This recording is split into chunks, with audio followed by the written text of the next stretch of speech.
Hey, what's up everybody? It's Rex here at the Carpentry Plus. We are continuing our build and documenting that process for this large built-in office that we're working on. We just finished up our doors and now we're going to turn our attention back to the cabinetry.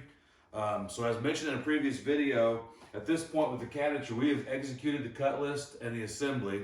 And so now what I do is I start kind of just making a list of additional items. So what I have on that list today is plywood backs. We've got some 1/4 inch plywood for skins for the underside of our shelves to cover up pocket screws. Shelf pin holes. I've got shelves on here. So basically these are a few things that don't justify an entire video dedicated to them. So we'll kind of lump some of those into one video here.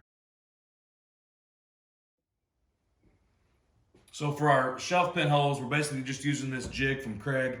It's a shelf pin hole jig. I've got two of them linked together here. And so basically I've kind of done the math. I know I'm gonna need 2 sets of this. Done some math and cut me a block that I can use for every different section so that they all stay uniform and that our shelves are gonna be level. So we'll drill one batch, we'll drop a pin in that last hole, piggyback the jig, and repeat for the entire cabinet.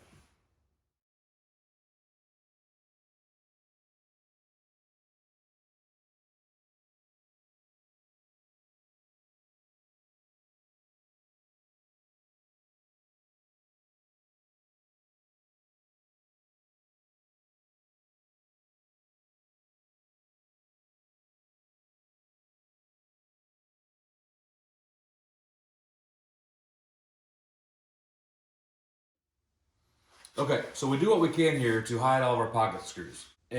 But sometimes we just can't avoid having a panel that's going to have some exposed pocket screws. So in this case, this whole cabinet's sitting here upside down.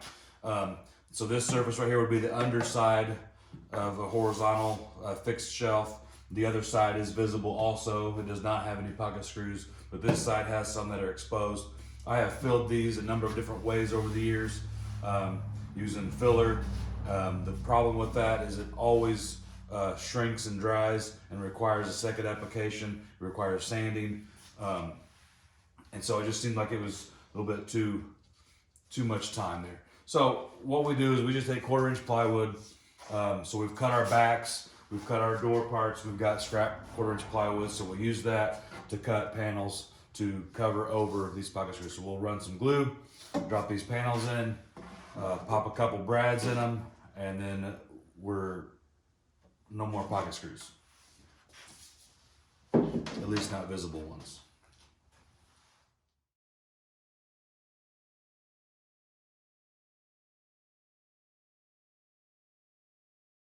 All right, so now that we're done with that, you can see it's a pretty simple, straightforward, effective process for covering up the screw holes.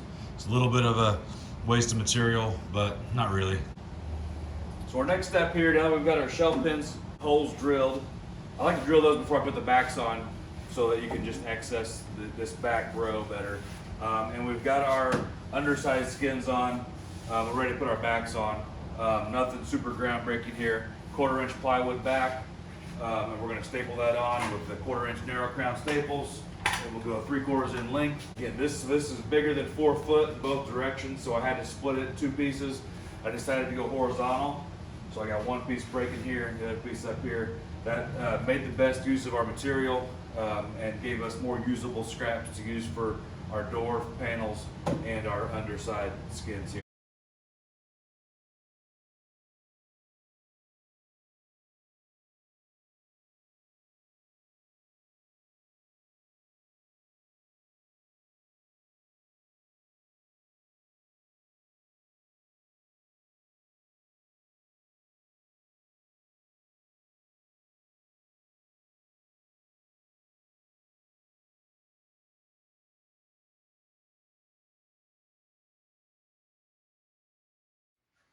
All right, so that was a quick look at a few of the additional steps within the process here. Again, they don't quite justify having their own video. So we had our shelf pin holes, our under shelf skins to cover pocket screws and putting on our plywood backs. So again, those are come after we've executed our cut list and our assembly, and then we start making out a list with additional items that need done. So moving forward, additional items that are on the list are our shelves, which we'll do some edge banding on the front of those. That'll be another video. We've got our crown molding. We'll have a 3-part crown molding at the top of this unit. Again, that'll be its own video. And then we've got our butcher block tops that we need to cut and fit and fabricate together, and that'll be another video.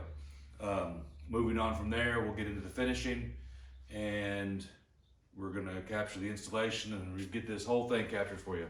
So our next step is gonna be sanding. We're gonna do all things sanding, and we're gonna do a separate video on that as well. So stay tuned for that. And again, thank you for watching. Be sure to subscribe.